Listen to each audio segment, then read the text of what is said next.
وضو کا بیان جو ہمارے نماز کی کنجی ہے۔ یا ایھا الذین آمنوا اذا قمتم الی الصلاۃ فاغسلوا وجوہکم وایدیکم الی المرافق وامسحوا برؤوسکم وارجلکم الی الکعبین۔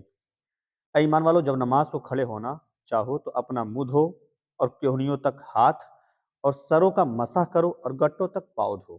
یہ ہو گیا آپ کا 4 فرض۔ اس آیت مبارکہ میں وضو کے فرائض کا بیان ہے، اور وہ یہ ہے: منہ دھونا، کہنیوں سمیت دونوں ہاتھوں کا دھونا، اور سر کا مسح کرنا، ٹخنوں سمیت دونوں پاؤں کا دھونا۔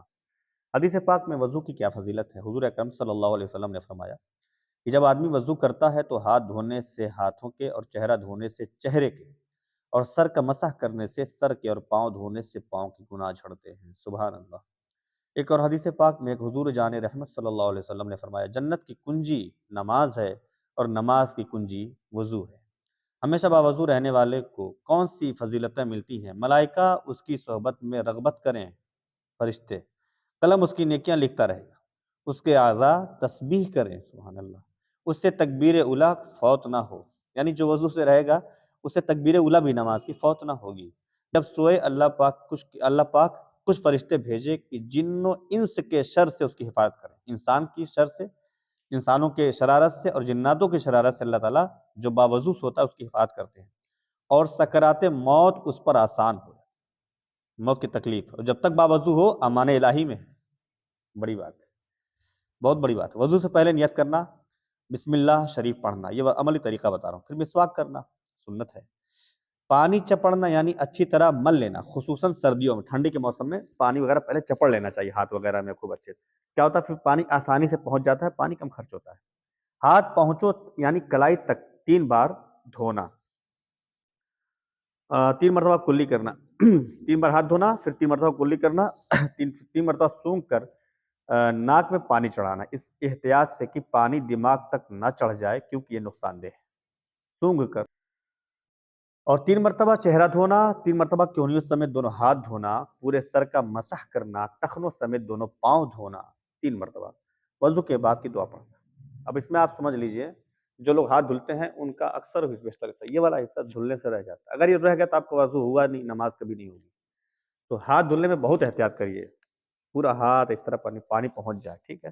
اور ہاتھ کوشش کرے کہ اس طرح نل اگر دھلنا تو اس طرح نل کا پانی ایسے گرے ہاتھ پر، ایسے نہیں، کیونکہ یہ بال کا جو رخ ادھر ہی کا ہے، تو اگر رواں کے برابر بھی چھوٹ گیا بھیگنے سے تو وضو نہیں ہوگا، کیونکہ یہ فرض ہے، ٹھیک ہے؟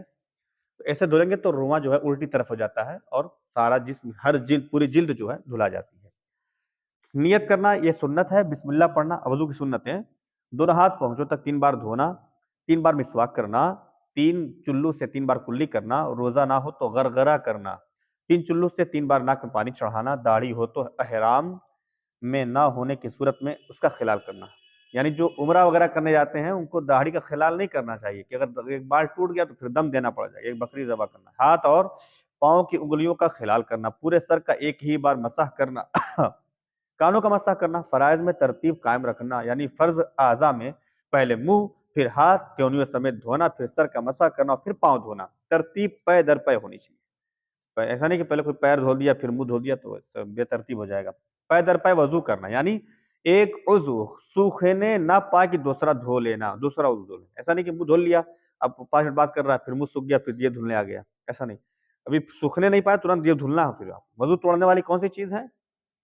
ایک حدیث مبارکہ ملاحظہ کیجئے کہ مالک و مختار صلی اللہ علیہ وسلم کا فرمان ہے کہ تم میں سے کسی کا وضو ٹوٹ جائے تو جب تک وضو نہیں کرے گا اس کا نماز پڑھنا جائز نہیں ہوگا۔ ان چیزوں کی وجہ سے وضو ٹوٹ جاتا ہے اور نماز پڑھنے یا قرآن کریم چھونے کی اجازت نہیں ہوتی۔